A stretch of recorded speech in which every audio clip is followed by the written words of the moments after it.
lorsqu'ils essaient de s'aventurer, ils se perdent. Oui, parce que ils n'ont pas la colonne de feu pour les éclairer. Ils n'ont pas le Saint-Esprit qui doit les conduire dans toute la vérité. Et chaque fois que nous voyons leur enseignement, nous y décelons des dizaines d'erreurs.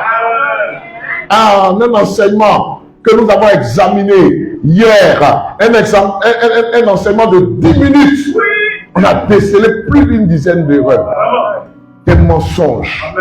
Parce que ce n'est pas leur héritage, c'est notre héritage, c'est notre testament. Et pour comprendre cela, le Seigneur nous a donné son esprit.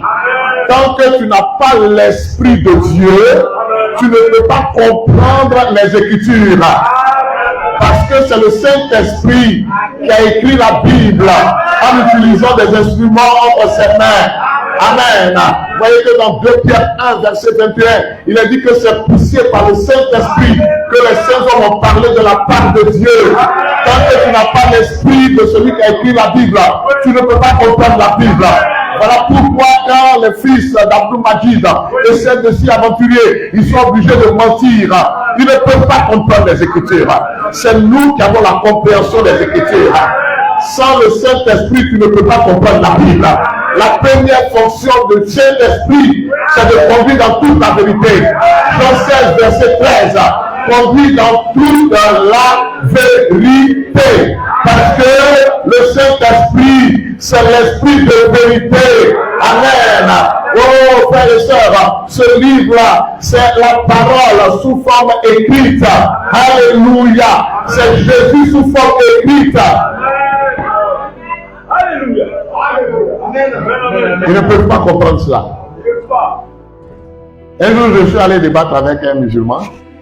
Et puis, on était en train d'échanger. Lui veut essayer d'expliquer la Bible. Je lui ai posé cette question. Je lui ai dit, est-ce que tu crois à la Bible? Première question. Est-ce que tu crois en tout ce qui est dedans? Il ne peut pas répondre. Il est bloqué déjà. J'ai dit, mais d'abord, toi, j'ai pris les Écritures de 1 Corinthiens au chapitre 2. Amen. Voilà, lisons cela s'il vous plaît, ensemble. Tout à l'heure, nous allons venir au thème. On ne va pas être très long aujourd'hui par la grâce de Dieu. Amen. Amen.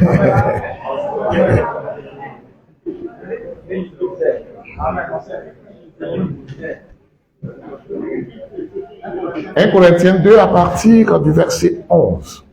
Qui donc parmi les hommes connaît les choses de l'homme, si ce n'est l'esprit de l'homme qui est en lui. De même, personne ne connaît les choses de Dieu, si ce n'est l'esprit de Dieu. Or, nous n'avons pas reçu l'esprit du monde, mais l'esprit qui vient de Dieu, afin que nous connaissions les choses de Dieu, les choses que Dieu nous a données par sa grâce. Je lui ai dit, c'est moi qui dois t'expliquer la Bible. Parce que tu n'as pas l'esprit qui a écrit la Bible. Donc toi, prends ton Coran et puis explique-moi ça. Mais moi, je vais t'expliquer la Bible. Et dans ton Coran, là, il est dit que si tu ne comprends pas quelque chose, de me demander à moi. Moi, je vais t'expliquer. C'est pas toi qui vas m'expliquer les choses, parce que tu n'as pas l'esprit qui a écrit la Bible, toi tu as l'esprit du Coran.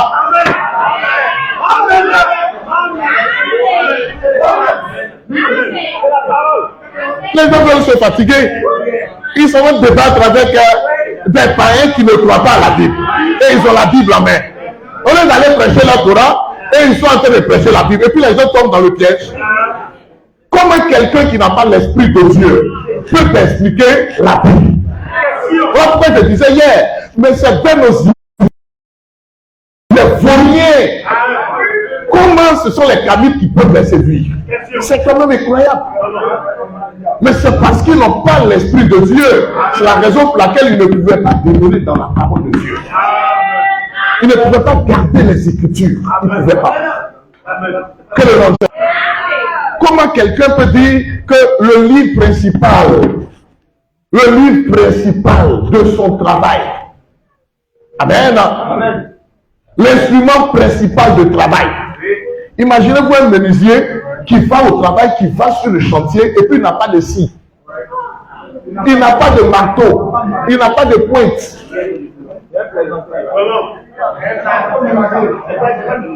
C'est un comédien. Un mécanicien qui s'en va en intervention, il n'a pas de clé. Il n'a rien. Et puis il dit là, il est un mécanicien. Il a brique et puis feuille. Mécanicien. Quand tu t'en vas en intervention, tu n'as pas de clé. Rien.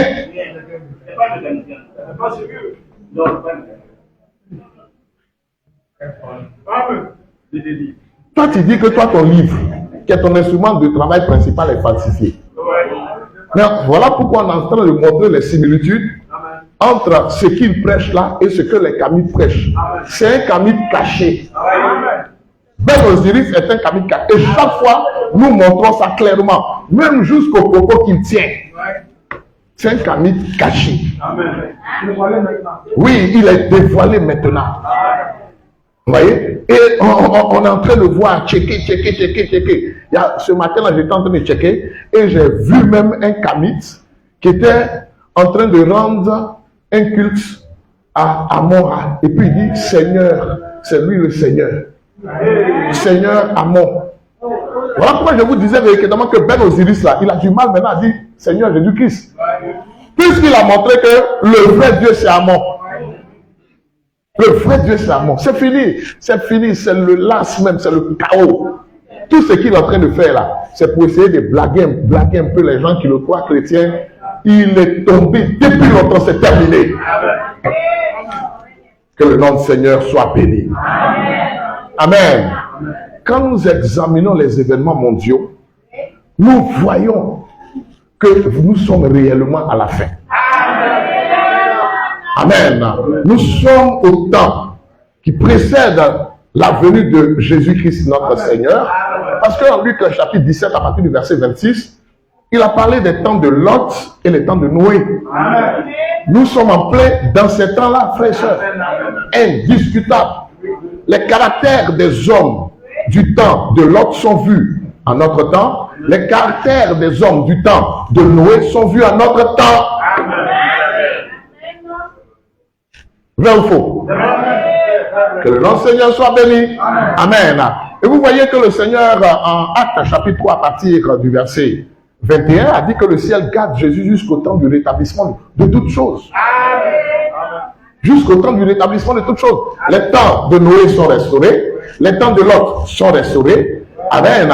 Israël est désormais dans sa patrie. Et vous voyez que Israël, selon Matthieu chapitre 24, verset 32, représente l'horloge de Dieu. L'horloge de Dieu. Amen. L'horloge de Dieu. Et vous voyez que l'esprit antéchrist, amen, qui est aussi contre la parole, il essaie de faire croire que ceux qui sont retournés là, ce ne sont pas les descendants de Jacob. Il essaie de faire croire ça. Vous voyez? Alors que cela a été déjà prédit. Amen. Que le nom du Seigneur soit béni. Amen. Tout ce que le Seigneur a dit dans sa parole qui s'est accompli, ils sont en train de nier cela. Ésaïe avait parlé de cela, Ézéchiel avait parlé de cela, n'est-ce pas? Notre Seigneur Jésus-Christ lui-même avait parlé de ce qu'ils allaient être emmenés captifs dans toutes les nations. C'est pas ça? Amen. Jusqu'à ce que le temps des nations arrive à son terme. Et le temps des nations est en train d'arriver à son terme. Amen. Bientôt le système mondial, amen, de Babylone va s'écrouler. Va s'écrouler. Très bientôt. Amen. Oui, frère, vous vous souvenez de ce que le Seigneur lui-même avait montré au prophète Daniel en rapport avec le songe de Nebuchadnezzar. Vous vous souvenez de cela? Amen. Voilà, c'est cela. On va juste bosser ça. Que Dieu vous bénisse. Peut-être que ce serait intéressant que nous puissions revenir à cela pour nos jeunes bien-aimés frères et sœurs qui nous ont rejoints en temps pour qu'ils soient positionnés. Amen. Que le nom du Seigneur soit glorifié. Amen. Vous voyez que quand nous lisons dans Daniel au chapitre 2, Pour une introduction, ça met une heure. Je suis en train de méditer.